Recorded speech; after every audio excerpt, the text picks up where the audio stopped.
Welcome to the Parenting Aces Podcast, part of the Tennis Channel Podcast Network. I'm your host, Lisa Stone, and this week I get to chat with another tennis parent, which is always fun for me. I take a little break from talking to the coaches and talking about the tournaments and all the technical side of things and coming back to what got Parenting Aces started in the first place, which is all of us learning how to do a better job as tennis parents. So my guest this week is Craig Pettigrove. Craig hails from Melbourne, Australia. He now lives in the US, in New Hampshire to be exact.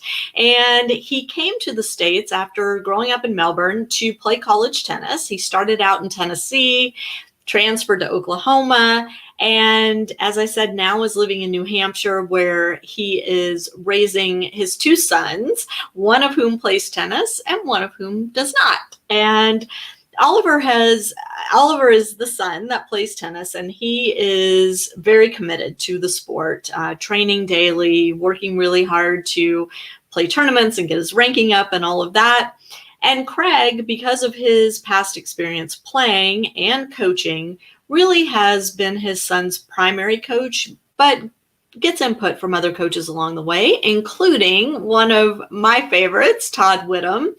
And Todd is actually the one who connected Craig and me. So thank you, Todd, if you're listening. Before I bring Craig on, just a reminder, if you haven't already, I hope you'll become a premium member of Parenting Aces. You can do that by going to ParentingAces.com and clicking on the join button. And if you haven't had a chance to shop in our new online store for our new merch, I hope you'll check that out as well. Now, let me bring Craig on, and you're going to hear from a tennis parent who has done it all himself. Craig Pettigrove, thank you so much for joining us on the podcast. Thanks, Lisa. I'm glad to be on Parenting Aces and to share my journey and my son's tennis, and just excited. Awesome. So I mentioned that you grew up in Melbourne and grew up playing tennis yourself, and then came to the States to play in college. Can you talk a little bit about how you got started playing tennis? Was it something that your family was doing, or is it something you kind of stumbled on your own? Yeah, my whole family played. My parents played. I had two older brothers that played tennis, so I just tagged along to the local club and ended up playing, getting started that way. And then, obviously it progressed into playing more competitively at the club, and also tournaments, kind of lessons. The whole thing progressed. How did you figure out that coming to the U.S. to play tennis in college was the right move for you? I think in Australia it's set up a little differently, where your choices are limited to either focus on studies solely and go to university. We don't have kind of sports built in like it is in the States, or you're obviously good enough where you could potentially go pro. So I was kind of caught in limbo between the two, and had some friends that had come over here to play college tennis, and that sounded appealing to me. Not so appealing to my mother. But she supported my decision, and started looking around for schools, and ended up getting a scholarship to a small school in Tennessee Martin, and came over when I was 19. And so you ended up transferring. What happened that caused you to make that change? Yeah, I think it was just an opportunity to play at a bigger school. I had a good friend from Australia that was playing at Oklahoma, and he said, "Listen, I think there's an opportunity for you to come to Oklahoma if you're interested. We have a spot available." And I thought a lot about it. I wasn't unhappy playing at Tennessee Martin. I just felt like there was an opportunity to play at a bigger school with my good friend from Australia, and just decided to make that decision. And I think it was a good one. Mm-hmm. And did you feel like there was a vast difference between playing at the smaller school in Tennessee versus playing at the larger school at University of Oklahoma? I did. I think the size of the school was a lot different. Oklahoma is much bigger university with huge sport. So the The budget, the travel, how you travel, the training, I think the tennis ramped up a level too, with Sure. the Big 12 conference being one of the stronger conferences. So there was definitely some changes to get used to. Yeah. And then after school, you've stayed with tennis all these years. You've been a coach, you've worked in the private setting. Now you're a dad, and you have one son who's very into his tennis and another son who's gone down a different path. How are you using your experiences growing up in the sport to really help both of your sons? Yeah, so I mean, how I grew up with tennis in Australia is a little different than how it's structured over here. In Australia, our clubs are very inexpensive. There was a big saturation of players that you could go to the club with and play with, on a daily basis. The weekends you would just go to the club and you could play junior and adult competition kind of all weekend long. So it was kind of, you were part of a team that you played for on the weekend. And then you would obviously have some tournaments sprinkled in around that. So over here in the States, it's obviously fairly tournament based on the weekends. So there's a lot of tournaments. Seems like the structure is a little more isolated, where you're not really part of a team. So you have to kind of do more of the training and that on your own. So that's an adjustment. Obviously, my other son Cooper, he plays basketball, so we have to navigate being able to get him to his sport and put enough time into his sport as well. Because obviously, Oliver's 13, and his commitment to the sport has really ramped up, requiring more travel, more time from me to put him with him, and so that has its challenges. Sure. I always think it's interesting to talk to families who have kids in multiple sports. It's one thing if you have siblings that are all playing tennis. I mean, that presents a unique set of challenges as well. But when you have siblings who are going down different pathways, which was what was the case in my house with my 3 kids, it's really tough, and having to balance that. And one parent becomes a tennis parent and one parent becomes the other sport parent or the other activity parent. And I think it's really tough to find that balance and make sure that you're honing your relationship with all of your children, not just the one who's going down the pathway that interests you the most, right? Yeah, it's a big commitment, and it changes. It almost seems like a second job in a way. It's definitely challenging because there's transporting to training, there's coaching, there's tournaments, there's and if you've got a kid that is very into it and he has some lofty goals, he wants to put in a lot of time, and that becomes hard because you've got a full school day and I've got a full work day, and my wife does too, and my son has to get taken to different sports. So there's definitely challenges around all of that. Yeah. How is your family managing all of that? Do you and your wife swap off who's the tennis parent, who's the basketball parent, or how does that work? Yeah, we basically share duties. Obviously, I work with Oliver mostly on the tennis side, but she'll chip in with taking him to a tournament or taking him to a practice that I'm not involved in, which is good. And I'll do the same with my youngest Cooper as well. Try and get him to his basketball and just try and share the workload. But just juggling schedules and everything is can get difficult at times. Do you, when y'all go to tournaments, does Cooper come too? Like, do you make it a family affair so the boys are supporting one another in their sports, or is it just that there's too much conflict with scheduling and all of that? Yeah, we don't generally make it a family thing on the tennis side. Cooper's not crazy about going to watch Oliver play tennis. So we don't really force the issue. So we do a little divide and conquer instead of doing kind of the family thing. Right. Yeah. Yeah, I think that's probably the most common answer to that question. It's tough, and the younger sibling hates being dragged to the older sibling stuff, and the older sibling hates being dragged to the younger sibling stuff, and yeah, finding that middle ground where everybody's getting their needs met sometimes is a really big challenge. Yes. So let's talk about what's been happening in the last year. COVID has been upon us. You live in a part of the country where outdoor tennis isn't available year round because New Hampshire gets cold and wintry and yucky weather where you're forced indoors, which drives the cost up of the sport as well. How has your family used this last year to help Oliver continue on his upward trajectory with his training? Yes, I think in terms of COVID, I think the training hasn't been hampered as much as the tournament play. So we were able to get some pretty good access to train during our outdoor season, which was kind of spring, summer, and fall last year, maybe even a little bit more than usual.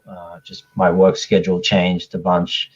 So that was good. And then I think moving into the winter season, we have been able to find indoor court time and an indoor club to train at. I think the tournaments have been a little off for a while now in terms of where we can travel to and play. There's different restrictions in different states that you can go to. A big hub for us is Massachusetts, and we haven't really been able to do a lot of tournaments there lately. They're requiring negative COVID tests to go down there. Which has been a little difficult because there's not a lot of volume of tournaments where we are in New Hampshire and also Maine. Most of it's Massachusetts, Connecticut area. So the tournaments have been a little hard, but the training has been good. But you really need to test yourself in the tournaments.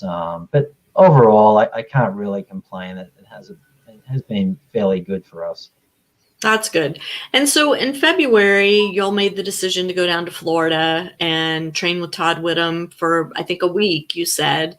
Yep. Can you tell us about that experience? What was kind of the deciding factor to head down to Florida? How did you get to Todd and talk about the time there? Sure. So we spent a week down at Todd Whittam's tennis school in Coral Springs, Florida. I'd been looking for a while mainly looking in Florida for a place that we could maybe go down and do some training with Oliver at on a kind of sporadic basis. I started listening to a lot of podcasts, yours being one of them, and have listened to a lot of the podcasts with Todd being on here, and really was impressed with everything that he was saying, and also listened to some parents that had sent kids down to his tennis school, followed him on social media, and just liked what I heard, and kind of made the plunge to contact Todd and ask him if he'd be interested in having Oliver come down and train for the week, and which we did. We went down in late February, and it was fantastic. Oliver had a great time, and it was a really productive week for him tennis-wise. It was fantastic. Did you go with him, or did you just send him down alone? Yeah, I went with him. Yeah, I went with my other son, Cooper, and went with him for the week. And we spent 8 days down there, and it was excellent. It was really good for Oliver's tennis, but it was also a very good learning experience for me as well to be in that environment. The majority, or if not all, of my teaching experience on a coaching level has been at a country club level. So that's a different type of teaching than what you're going to get at a high-level junior facility like Todd. So when I was there, I was hanging around a bit because I was picking up a lot of good things. Just my ears were open, hearing just the dialogue and the way they train the kids in their kind of no-nonsense environment that they're in, and it was great for me as well, and will help me and Oliver moving forward in our training up here. from going down and having that experience for the week. Can you share with us what a typical day looked like during that time you were with Todd? Sure. Yeah. So a typical day would be arrive at the facility around 9, go through a warm up, whether a warm up is with some stretching, some band work, some running, some jogging, and then sometimes you might get right into a fitness session after that, depending on weather and schedule. And then you'd move through the morning session, which would be predominantly drill based. So the drills could be anything from live ball hitting to feeding to working on certain shot sequences, and that could last a couple of hours, moving into the lunchtime period where you get a small break.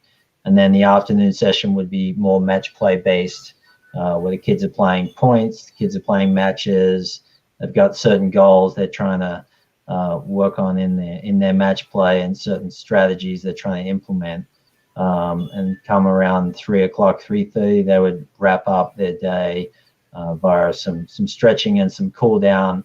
And within that day, any hour would be fitness. Bruce would be taking them through fitness, all sorts of footwork drills, conditioning, speed, balance. And he did a great job, very specific to tennis, hard work. These kids are working hard down there. And obviously he did a great job as well. And so what was Oliver's takeaway from that week? When y'all got back to New Hampshire, did he come back to the practice court motivated to change some things, to implement some new tactics in his training that he had learned down there? Was he exhausted? How did he do? Yeah, I mean, he came back raring to go. He loved it down there. He's like, when are we going back? Yeah, he loved it. He loved it. The kids are really great down there. They got a good kind of environment to be in. He loved it there. The training was hard, but he likes hard training. He's not afraid of that. So when we came back, obviously, he kind of showed even more wanting to practice harder and longer, and maybe a little bit of envy of the kids that get to train for longer, more hours in the beautiful sunshine. So there definitely was an added emphasis when we got back. The experience was awesome. So glad that we did it. So I neglected to ask you this, and I think our listeners would be interested. What are Oliver's goals for his tennis? You said he's got some lofty goals, but I didn't ask you what they are. Yeah, that's fine. So Oliver wants to play Division I college tennis. He's had that as a goal from the beginning of his tennis. He's a late starter in terms of tournament play. I think he played almost his first real tournament when he was 11. So he kind of skipped the whole red ball, orange ball. It just didn't work out. But I think once he got his first taste of tournament tennis, he's been training hard ever since, and playing a lot of tennis after that. So we're trying to support his goals and give him as much opportunity as we can to progress in tennis. I see it as a great sport for him and any other junior player out there that wants to try and achieve goals in a sport like tennis. Right. What have y'all been doing tournament-wise? You mentioned that you haven't had a lot of opportunity with COVID, but things seem to be starting to open back up.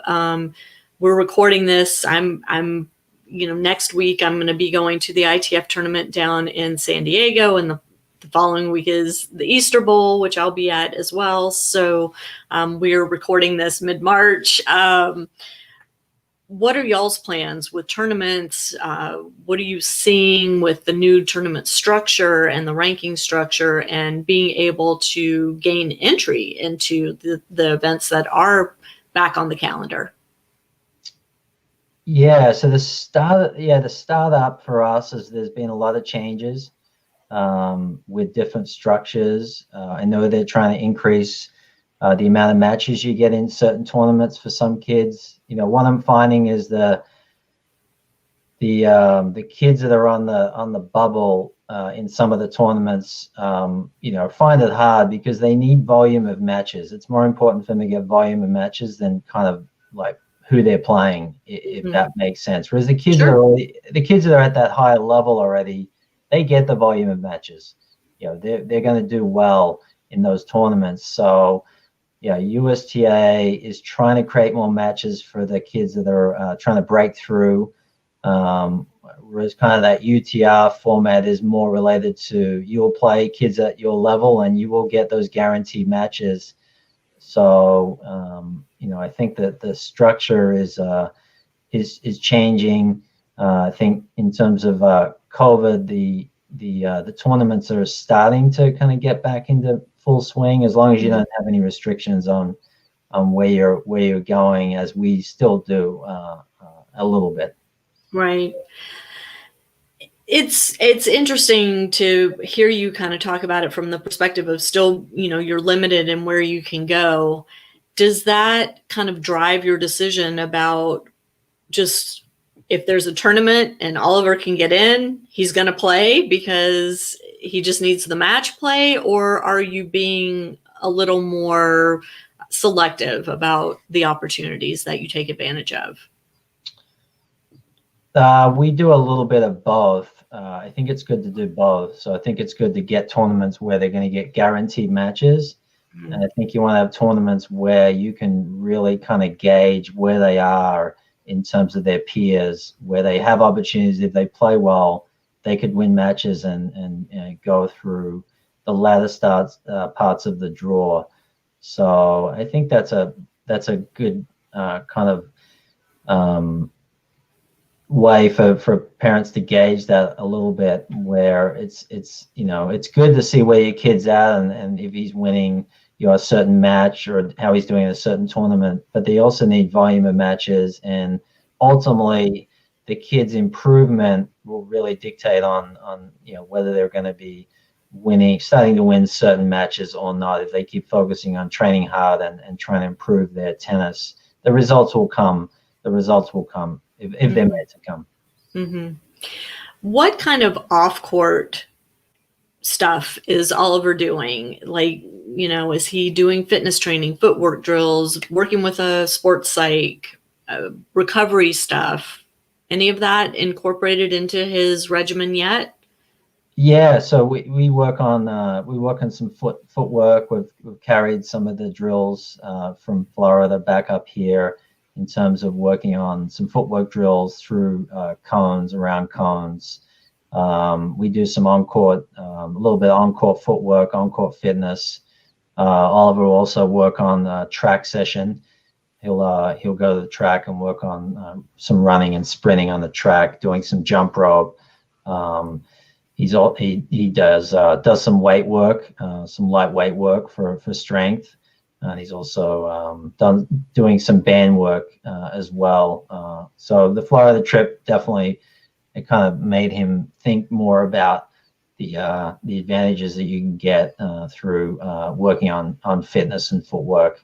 And I'll go back to Todd's place. I mean, it's just the amount of movement that kids are doing and the fitness that they require and the footwork they require.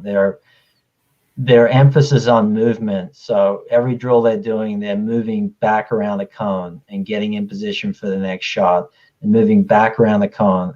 And they're doing that constantly. So the kids are gaining a lot of fitness and a lot of understanding of movement and how to move and how to position yourself on a court. So that incorporated Oliver's willingness to do more fitness as well. Yeah. And Oliver at age 13, you're now getting to that stage with his junior tennis where the margins are getting slimmer and slimmer among the players, right? The players at the top to the players at the bottom, everybody's starting to have really nice strokes. Everybody's starting to really hone their footwork skills. The fitness becomes really important. And I remember, when my son was playing, that it was always interesting to go to a tournament where there were kids coming from the Northeast in the middle of winter. They had been used to playing indoors and protected environment. And then they were coming to the South where it was hot and humid. And, they just really had a hard time adjusting to that. So starting to train those different areas, not just the forehands, backhands, serves, becomes more and more important as they get older and those margins slim down. I think it's really cool that Oliver's kind of picked up on that and that he had exposure to that young enough to where he can start to incorporate that into his own training. And for you too, I'm sure, tennis is different now than when you were a kid playing, certainly different than when I was a kid playing. And it's probably helpful to go to a place like Todd's Academy and see these high level kids. What are they doing? What sets them apart? Why are they winning so much more? Why are they having opportunities that maybe some of the other kids aren't having? And I think it's always good to kind of have that reality check. Absolutely. I picked up so many great things from going down and spending the week at Todd's. Just the way they train the kids. Pierre, Bruce, Todd, they do a fantastic job. Yeah, they're old school. Yeah, they're they're demanding. For sure. They're demanding in a good way, though, like in a fair way. They just want effort and accountability. They do a lot of work on target work. So you're hitting in the specific parts of the court, small areas of the court you have to hit into, which is what you've got to do in tennis. You've got to hit your spots, and you got to do that while you're moving and while you're under pressure constantly. So they have a small portion of drills too. They don't do like a million drills. There are a few drills that you do, a lot of repetition, a lot of accountability for hitting the ball in certain spots, and a lot of effort. And they give great tips.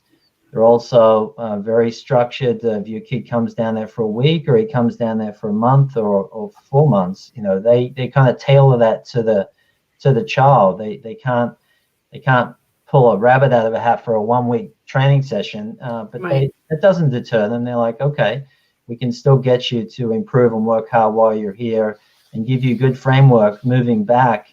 I made sure that last day I sat down with Pierre and Todd and said, look, we're in the indoor facility for 6-7 months or whatever it is. What should I be training? How should we be training? What should we be focusing on?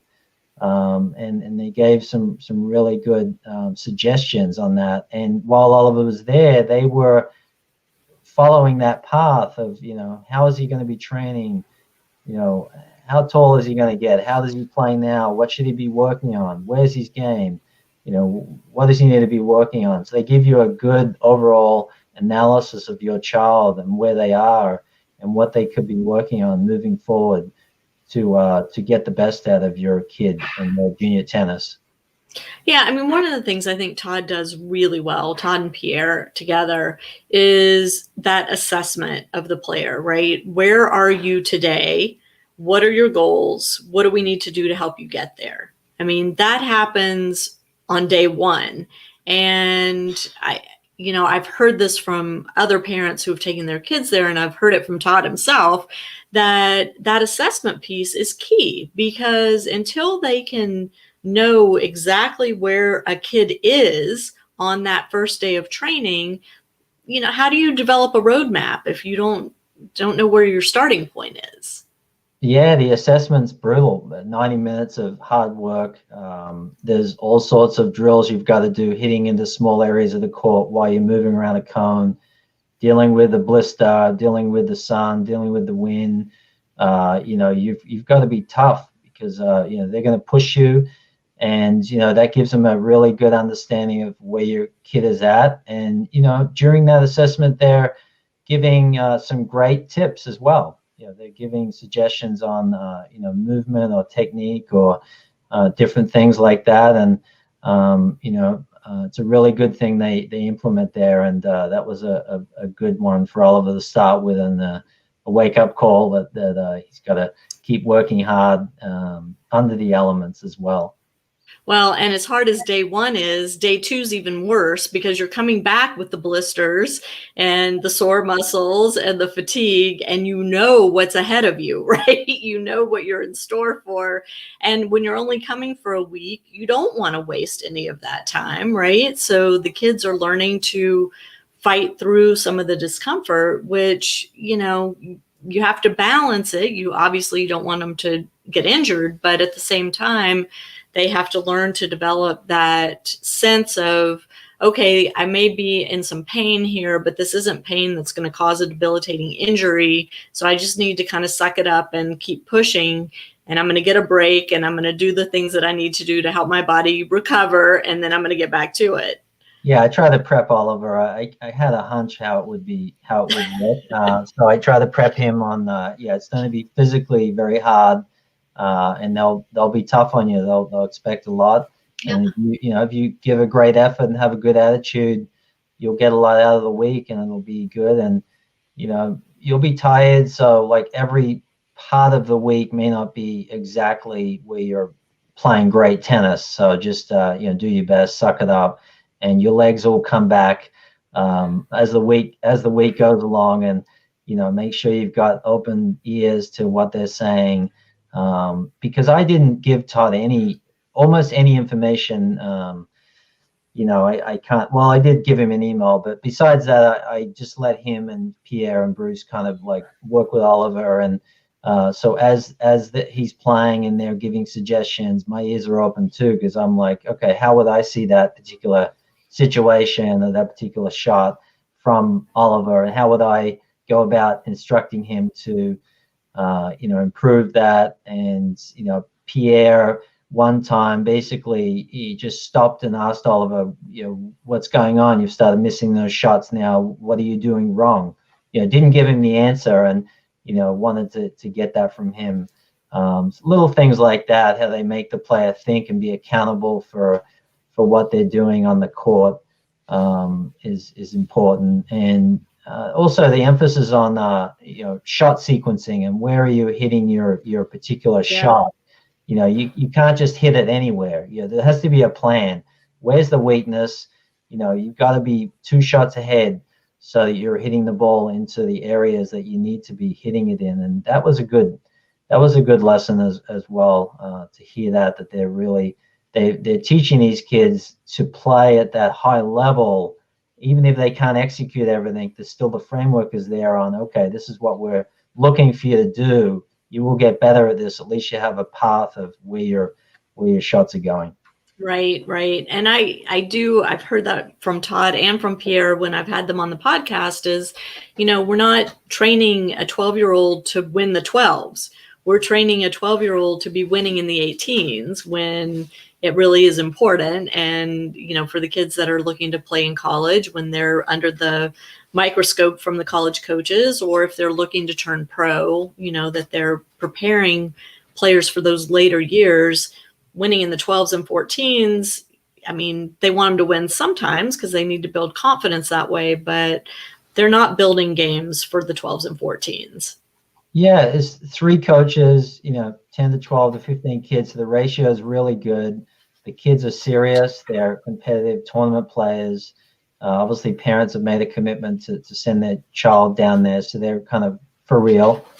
I think these coaches have worked with elite level players for forever and a day. Todd's gone through it with Pierre. Pierre's developed a ton of great players from college to pros. And their eyes are amazing at what they pick up. They can pick things up so quickly, and having your child work with them and assessed by them is fantastic, because not all coaches have that eye where they can send your child on the right path with their tennis and what they need to be working on and what they're struggling with. They have that ability because they've been around those high level kids and seen that training, and they know what works. They don't budge. Right. They don't budge. They don't give you an inch. That ball missed the target by an inch. Okay, you're doing it again. You hit. Yeah. You're supposed to hit 20 overheads in a row. You hit 19. Start again.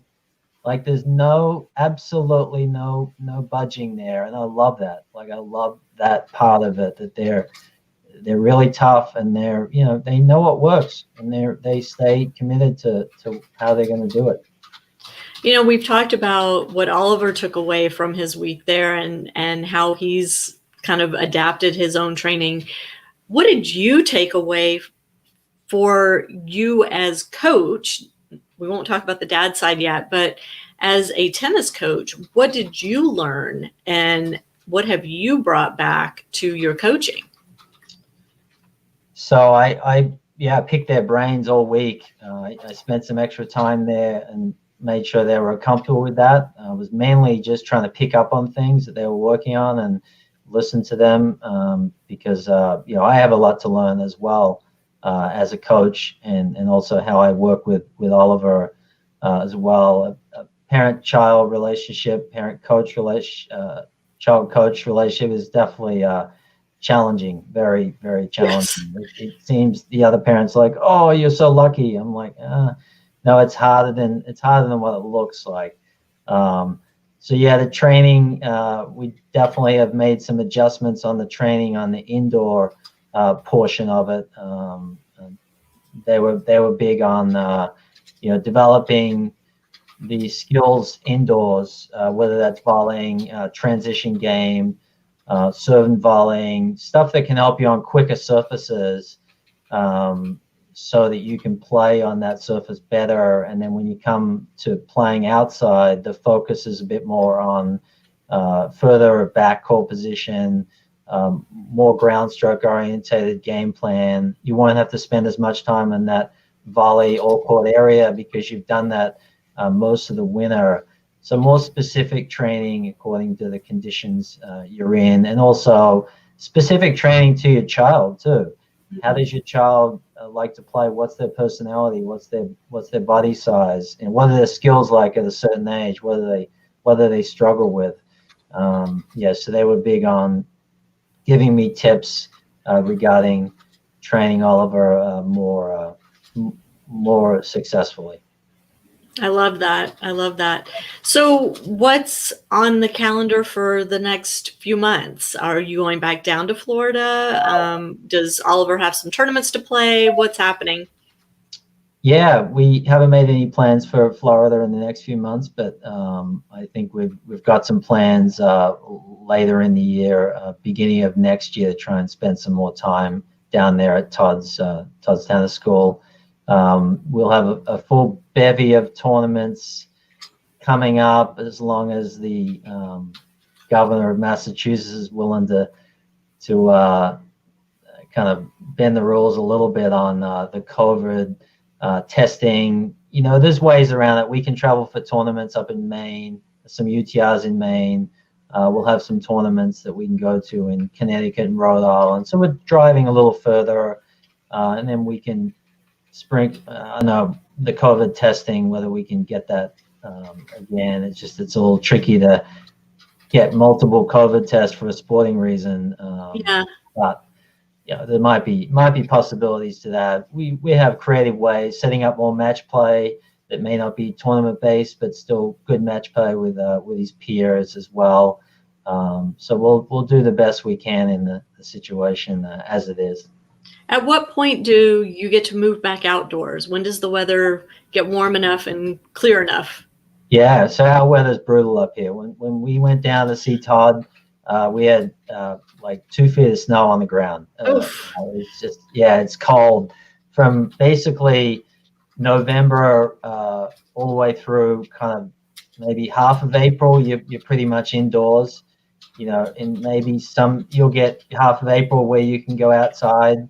It's like probably 50, 55 degrees. You could go outside there, and don't get me wrong, between mid-April and like mid-October, we have like fantastic weather here. Yeah. I mean, it really very rarely gets above kind of the mid 80 degree mark, and we have a lot of really, really good weather. We just have many months of cold weather as well. So yeah. Do you find it challenging to find matches for Oliver? Are there enough players. I won't even say kids, because certainly he's at an age where he can be playing against adults and college players and all of that too. But are you finding that there are enough players around for him to get a diversity of match play? Yeah, that's definitely a part of where we live is not a huge cluster of players for Oliver to practice with. So Right. you're either driving an hour plus for training with other kids, or you're trying to be creative around here with him playing with an adult, or playing with another clinic that maybe not optimal, but you have restrictions on how much you can travel for his training with work schedules and financial Sure. situations. But we have joined a tennis club indoors, a two court facility, which is 24/7. So that's been a really great thing that we've had the last few months to try and get more court time. It's just important to get a lot of variety. It's not healthy for Oliver to work with me too much, I think, and he needs training with other kids. He needs training with adults. He needs match play. He needs tournaments. He needs just different things to try and advance his game to a high level and keep it interesting as well. It's keeping some variety in there, which is important because it has to be fun for him to continue in the sport. There has to be a fun element to it as well. Sure. Tennis is it's hard work. It's hard work to get to a high level. It's difficult. It's a difficult sport. It takes a lot of time, a lot of commitment, and it's all about whether he's looking to make that commitment. And he is at the moment, and we'll see where that translates to. Yeah. What has been your biggest challenge being dad and coach? The biggest challenge is that you would not really face a lot of resistance if you would just coach to a player that wasn't your son.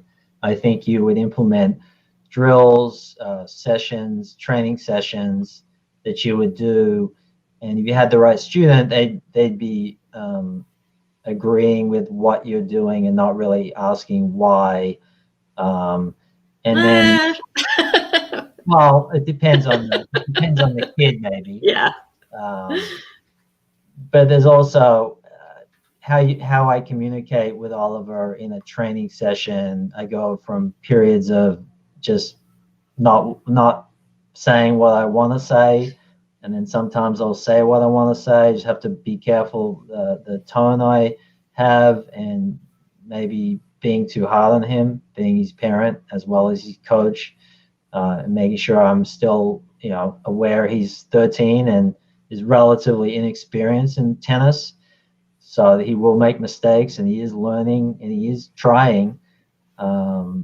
So that is a challenge, knowing when to work on technical aspects, and not to mix up technical aspects with quantity work as well. Just being smart on training, and I do have a good advantage of being able to go and watch him at tournaments, where I can really see some areas that he needs a little more work on. So our training can be very productive and specific to that part. But it's hard to coach your own child. Definitely. How do you kind of switch hats between the dad hat and the coach hat?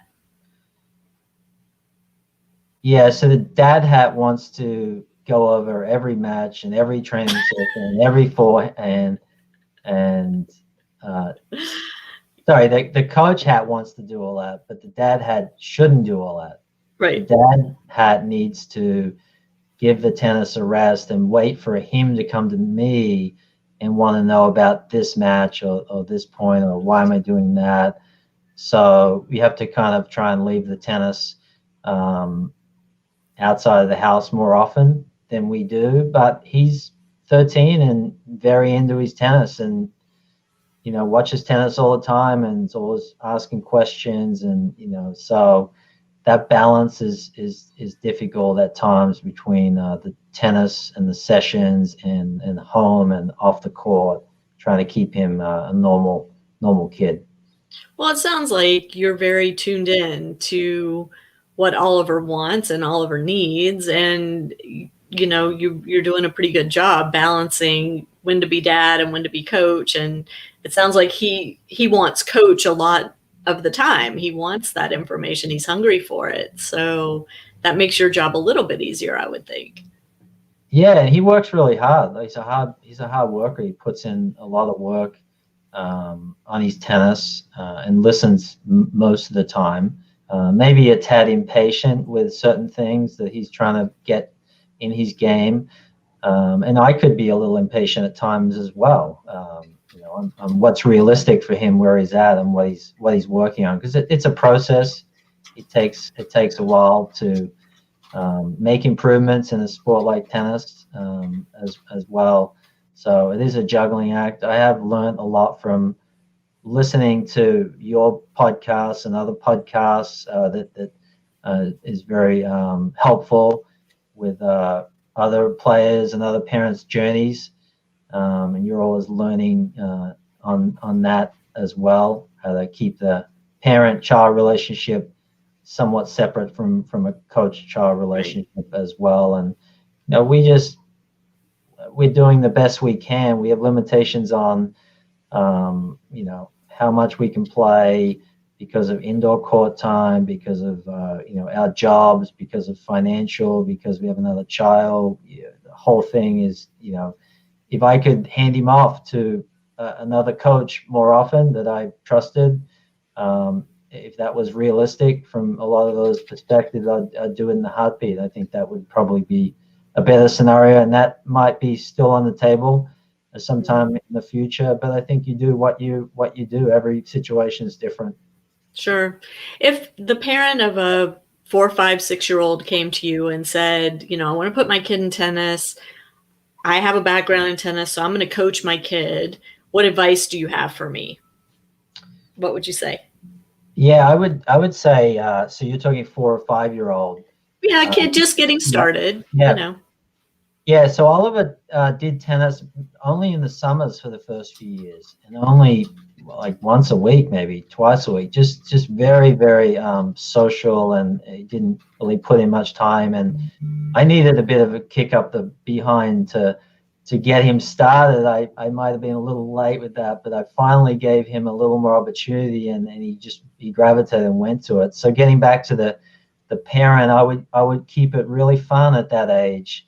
And, I would try and not get carried away with making it too serious at that early age, because I think that you want to create a fun environment for a child getting started in tennis. And then as they progress and maybe get more interested, you can implement a little bit more coaching and a little bit more structure with maybe some more clinics and different things like that. But your goal at that age is fun, and hopefully they start liking tennis, and you're giving them an opportunity to play a little bit of tennis. And that's my advice. At a different age there may be different advice, but the early years, that would be it. I love it. Well, Craig Pettigrove, thank you so much for coming on the podcast and sharing your experience in the sport, your experience with Oliver, and your experience down at Todd Whittam's Academy in Florida. And it's been lovely to chat with you. Thank you, Lisa. Yeah, great to meet you, and thanks for having me on. And I'm glad I could share a little bit of tennis and our experience with the listeners. And thanks for all the great work you're doing as well. I listened to all your podcasts and have really picked up on a lot of helpful things in all sorts of different areas of tennis. So thanks for the work you do. Thank you for saying that. To my listeners and viewers, thank you so much for tuning in. We will catch you next time on Parenting Aces.